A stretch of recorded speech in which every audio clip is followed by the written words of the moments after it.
How are you all? Hope you all are doing very good. Let's start a new chapter today of class 4th, which is chapter number 6 about food and digestion. Okay? Chalo, let's start it. See, what is food? Food is one of the basic need. हर एक living being के एक basic need होता है food. Because हर एक living being को अपने survival के लिए फूड की रिक्वायरमेंट होती है. फूड हमें एनर्जी प्रोवाइड करता है टू वर्क एंड प्ले. खेलने के लिए, काम करने के लिए जो एनर्जी आपकी बॉडी को मिलती है, that we get from food only. And plus food हमें फिट एंड हेल्दी भी रखता है. We get energy and health benefits from the nutrients of the food we eat. खाना जो हम खाते हैं उसके न्यूट्रिएंट्स से ही हमें एनर्जी मिलती है, हेल्थ के बहुत सारे बेनिफिट्स मिलते हैं. Okay, now do you know how do you get these nutrients? How do the nutrients get assimilated in your body? This work is done by digestive system. अब हमें इतना पता चला कि भाई फूड के अंदर कुछ सब्सटेंसेस होते हैं जिनके थ्रू हमें एनर्जी मिलती है. They are known as nutrients. लेकिन फूड के अंदर से ये न्यूट्रिएंट्स हमें कैसे मिलते हैं? किस तरीके से ये न्यूट्रिएंट्स हमारी बॉडी में एसिमिलेट होते हैं? कौन सा एक ऐसा सिस्टम हमारी बॉडी में जो इस वर्क को करता है? And that particular type of system is known as digestive system. Digestive system हमारी बॉडी सिस्टम है जिसके थ्रू खाने के अंदर से जो न्यूट्रिएंट्स है वो हमारे लिए एसिमिलेट होते हैं. Okay, so now we are going to discuss about the process of digestion and the digestive system. So the process of breaking down of food into simpler and smaller form of pieces to get nutrients from the food is called digestion. And the working of organs that help in the processes of digestion collectively is called the digestive system. So एक ऐसा process जहाँ पे हमारे जो food है, food particles break होते हैं into simpler and smaller pieces. ठीक है, सो दैट उसमें से जो न्यूट्रिएंट्स हैं वो हम क्या कर सके, एब्जॉर्ब कर सके. That whole process is known as a digestion. And इस डाइजेशन प्रोसेस के लिए जितने भी ऑर्गन्स इन्वॉल्व होते हैं they all together form our digestive system. ठीक है, चलो. So that means digestive system के अंदर कुछ ऑर्गन्स होते हैं and they are mouth, windpipe, which is also known as esophagus. Okay, next is stomach, large intestine and small intestine. So ये सारे organs है which are involved in the process of digestion. Liver and pancreas. Liver and pancreas भी organ होते हैं हमारे body के, लेकिन ये digestive system के part नहीं होते हैं. Still ये कुछ ऐसे digestive juices को release करते हैं हमारे small intestine में जो कि हमारे food के digestion में helpful होते हैं. ठीक है, चल. Now see this is the journey of food during digestion. Digestion के दौरान हमारे फूड की जो जर्नी चलती है हमारी बॉडी के अंदर, दे हैव शोन यू. सबसे पहले आप फूड को इनटेक करते हो अपने माउथ के अंदर.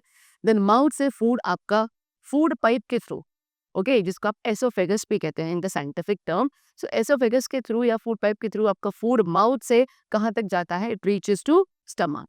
उसके बाद स्टमक से small intestine, then large intestine and after to the LS. So this is a whole digestive tract which is shown to you. This is your esophagus part. Okay, ये esophagus part है. उसके बाद आपका ये यहाँ पे जो है this part is known as stomach. Okay, and then it goes to small intestine. Small intestine के बाद large intestine and then to the anus part. Okay, chalo. Now we are going to discuss all these parts one by one. And the very first is mouth. The digestion of food starts in the mouth. सबसे पहले खाने का जो digestion है वो हमारे mouth में से ही स्टार्ट हो जाता है. जैसे आप एक बाइट ऑफ फूड को अपने माउथ के अंदर रखते हैं एंड देन आप उसको च्यू करते हैं. सो च्यू करने के बाद आपके माउथ में, टंग में सलाइवरी ग्लैंड्स प्रेजेंट होते हैं. वो सलाइवरी ग्लैंड्स एक तरीके का जूस या फ्लूइड प्रोड्यूस करते हैं which is known as saliva. So क्या जो खाना आपने च्यू करा था अपने माउथ के अंदर, वो जो खाना है वो सलाइवा के साथ मिक्स हो जाता है. सलाइवा क्या करता है? फूड को सॉफ्ट बनाता है, ओके, मॉइस्ट करता है एंड उसको एक पल्प फॉर्म में कन्वर्ट करता है, जिसके थ्रू जो हमारा फूड है वो इजीली फ्लो हो सकता है फिर आगे अपने फूड पाइप या एसोफेगस के through down to the stomach. Okay, next is food pipe और एसोफेगस. सो जो च्यूड फूड है वो कहाँ? फूड पाइप के थ्रू ही पास होता है and then it reaches into the stomach. Next is stomach. अब स्टमक क्या है? एक सैक है, ओके, जो कि किसका बना है? मसल्स का बना है. जे शेप सैक होता है. ओके, यहाँ पे जो फूड है उसकी क्या करी जाती है? प्रॉपरली चर्निंग करी जाती है. जब फूड पाइप के थ्रू खाना माउथ से स्टमक में आता है, जहाँ पे फूड को चर्न किया जाता है, जो डाइजेस्टिव जूसेस हैं वो स्टमक की जो इनर वॉल्स हैं वो क्या प्रोड्यूस करने लगते हैं कुछ डाइजेस्टिव जूसेस को. उसके बाद वो फूड जो हमारे स्टमक में है वो उसी जूसेस के साथ जो हमारी स्टमक की वॉल्स ने प्रोड्यूस करा है उस जूस के साथ सारा फूड क्या हो जाता है? मिक्स हो जाता है. एंड उस डाइजेस्टिव जूसेस के अंदर कुछ एंजाइम्स, कुछ पावरफुल एसिड्स होते हैं जो क्या करते हैं? खाने के डाइजेशन में हेल्प करते हैं। सबसे पहले जैसे कि एसिड है, एक पावरफुल एसिड होता है जो हमारी स्टमक की वॉल सीक्रेट करती हैं। वो एसिड क्या करता है, खाने के डाइजेशन में हेल्प करता है। एंड अगर कोई जर्म्स है जो हमने फूड के साथ अपने बॉडी के अंदर swallow कर लिए हैं, so that acid particularly kills all those germs. ठीक है। देन फूड क्या है, हमारा लिक्विड फॉर्म में आ जाता है and then it moves ahead towards the small intestine. Then after that the food reaches into the small intestine, and जैसे ही फूड आपका स्मॉल इंटेस्टाइन में आता है, फूड को और आगे क्या किया जाता है, डाइजेस्ट किया जाता है। कुछ और ऐसे डाइजेस्टिव जूसेस है जो इंटेस्टाइन से, स्मॉल इंटेस्टाइन्स के वॉल्स के थ्रू प्रोड्यूस होते हैं and then they mix with that food which has been received from the stomach. इसके बाद फूड क्या है, फाइनली स्मॉल इंटेस्टाइन के अंदर फूड में से क्या कुछ न्यूट्रिएंट्स जो थे हमारे लिए वो रिलीज कर दिए जाते हैं एंड इन न्यूट्रिएंट्स को फिर हमारा ब्लड क्या करता है, एब्जॉर्ब करता है। उसके बाद ब्लड इन न्यूट्रिएंट्स को पूरी बॉडी में सर्कुलेट करेगा and then the finally food हमारा कहाँ, लार्ज इंटेस्टाइन में चला जाता है। लार्ज इंटेस्टाइन में जो है, जो रेस्ट ऑफ द फूड है वो डाइजेस्ट होता है। यहाँ पे जो वाटर है फूड के अंदर, उसको क्या ब्लड के थ्रू एब्जॉर्ब कर लिया जाता है। एक्स्ट्रा वाटर और जो सॉलिड है उसको फिर हम एनएस के थ्रू क्या करते हैं, वो अपनी बॉडी से रिमूव कर देते हैं। वाटर हमारी बॉडी से यूरिन के फॉर्म में बाहर निकलता है एंड सॉलिड वेस्ट जो है बॉडी से फीसिस के फॉर्म में बाहर रिमूव किया जाता है।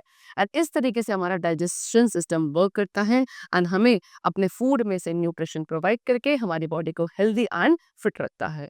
ओके, चलो, now the next topic is healthy food habits. So कुछ food habits हैं which are healthy and needs to be followed by us. The number one is wash your hands before and after eating anything. कुछ भी खाना खाने से पहले और खाना खाने के बाद आपको अपने hands को properly wash करना चाहिए। Secondly, हमें हमेशा fresh food खाना चाहिए but we should not overeat. ज़रूरत से ज़्यादा नहीं खाना चाहिए। Then eat a small bites. हमें से छोटी छोटी बाइट्स को खाना चाहिए एंड प्रॉपरली खाने को च्यू करना चाहिए। Okay, then do not drink water. खाने के बीच में या हर एक मील के बाद आपको वाटर नहीं पीना चाहिए। Okay, you can drink water before and after 1 hour before having food. खाना खाने से 1 घंटा पहले या खाना खाने के घंटा बाद ही आपको क्या करना चाहिए, पानी पीना चाहिए। And then we should eat 3 meals. हमें अपने दिन में एक दिन के अंदर 3 मील्स लेनी है। That is breakfast in the morning, lunch in the afternoon and dinner at the night and at a particular time. Okay, then हमें हेल्दी फूड खाना है, जंक फूड को अवॉइड करना है, हमेशा एक बैलेंस डाइट लेनी चाहिए। ओके, हैबिट हमें एक मेंटेन करनी है कि हम 3 to 4 hours का डिफरेंस रखें between every me and rinse your mouth. हमेशा खाना खाने के बाद प्रॉपरली अपने माउथ को आपको रिंस करना है, but remember you must not rinse your mouth immediately after having something hot like T, coffee, hot milk etcetera. Instead you can rinse your Luke warm water. What they saying कि आपको हर एक मील के बाद अपने mouth को properly wash करना है। लेकिन आप इस चीज़ का ज़रूर ध्यान रखें कि आप अपने माउथ को रिंस कब नहीं करेंगे, जब आपने कुछ भी हॉट ईटेबल या बेवरेज को लिया है, लाइक आपने टी, कॉफ़ी, हॉट मिल्क, ऐसा कुछ भी अगर आपने पिया है तो आप उसके तुरंत बाद अपने माउथ को रिंस नहीं करेंगे। इंस्टेड आप क्या कर सकते हैं, ल्यूक वार्म वाटर के थ्रू, यानी कि जो गुनगुना पानी होता है उसके थ्रू अपने माउथ को रिंस कर सकते हैं। ठीक है, चलो। Now do not eat anything. कोई भी ऐसी चीज़ आपको नहीं खानी जो कि अनकवर्ड यानी कि खुली रखी हुई है। ओके, काफ़ी पानी आपको एक दिन के अंदर पीना चाहिए। Normally 6 to 8 glasses of water you should drink every day. Then go to washroom every morning. Now raw और cooked food. So we have a great variety of eatables. हमारे पास काफ़ी वैरायटी ऑफ ईटेबल्स है। Okay, कुछ ऐसे eatables है जिनको हम रॉ यानी कि कच्चा खा सकते हैं, like fruits as ripe mango, ripe banana, apple, watermelon, guava, cucumber etcetera. And कुछ ऐसे ईटेबल्स होते हैं जिनको सिर्फ कुक करके खाया जा सकता है, like potato, brinjal, bottle gourd, lotus stem etcetera. So कुछ ऐसे भी है अभी फूड प्रोडक्ट्स जिनको आप रॉ या फिर कुक दोनों ही करके आप खा सकते हो, जैसे कि raw mango, raw banana, cabbage, cauliflower, carrot, radish, turnip, peas etcetera. So therefore I told you कि हमारे पास वैरायटी ऑफ ईटेबल्स होते हैं, but we need to cook some kind of food because cooking makes a food easy to digest, soft and tasteful. अब हमें कुछ food items को cook करना क्यों जरूरी है, because students what happens is cooking से क्या होता है, जो आपका फूड है वो इजी टू डाइजेस्ट हो जाता है, सॉफ्ट हो जाता है एंड टेस्टी भी बनता है। कुकिंग क्या करता है, कुकिंग फूड के अंदर जो बैक्टीरिया प्रेजेंट है उनको किल करता है, but remember never to overcook. लेकिन कभी भी हमें खाने को ओवर कुक नहीं करना चाहिए, बिकॉज ओवर कुकिंग क्या करता है, फूड के अंदर जो न्यूट्रिएंट्स है उनको स्पॉइल कर देता है। ठीक है, सो काफ़ी सारे वेज हैं कुकिंग के, जैसे कि boiling, frying, steaming, roasting, baking. So ये सारे डिफरेंट मेथड्स हैं of food to cook. While frying को हम क्या ऑयल में करते हैं, स्टीमिंग बिना ऑयल के करी जाती है। फ्राइंग के थ्रू जितने भी न्यूट्रिएंट्स है फूड के वो सारे डिस्ट्रॉय हो जाते हैं, लेकिन फूड आपको काफ़ी टेस्टी हो जाता है। लेकिन हमें जो फ्राइड फूड है वो काफ़ी लेस अमाउंट में लेना चाहिए। Now next topic is preservation of food. What is preservation? See, preservation of food का मतलब है कि फूड को सेफ रखना फ्रॉम स्पॉइलिंग, खराब नहीं होने देना फूड को, इस तरीके से स्टोर करना so that it remains safe. ठीक है, सो जब आपको फूड को एक लॉन्गर टाइम पीरियड के लिए स्टोर करना है सो आपको उसे प्रिजर्व करना पड़ता है। आपने देखा होगा अपनी मदर को कि वो मिल्क को डेली बॉईल करती हैं। क्यों? She does it to preserve milk. Milk को प्रिजर्व करने के लिए किया जाता है, बिकॉज अगर मिल्क को हम प्रिजर्व नहीं करेंगे तो वो बहुत जल्दी स्पॉइल हो जाता है। ठीक है, she also keeps it in the fridge. Okay, उसके बाद बॉईल करने के बाद ठंडा करके उसको क्या, आपने देखा होगा आपकी मदर उस बॉइल्ड मिल्क को फ्रिज के अंदर रखती हैं सो दैट वो प्रिजर्व रहे या फिर वो स्पॉइल ना हो। सो बॉइलिंग करना या चीज़ों को ठंडा रखना, जैसे कि रेफ्रिजरेटर वगैरह के अंदर रखना, ये कुछ कॉमन वेज है जिसके थ्रू आप फूड को प्रिजर्व कर सकते हो। फ्रीजिंग भी एक मेथड है ऑफ प्रिजर्विंग द फूड।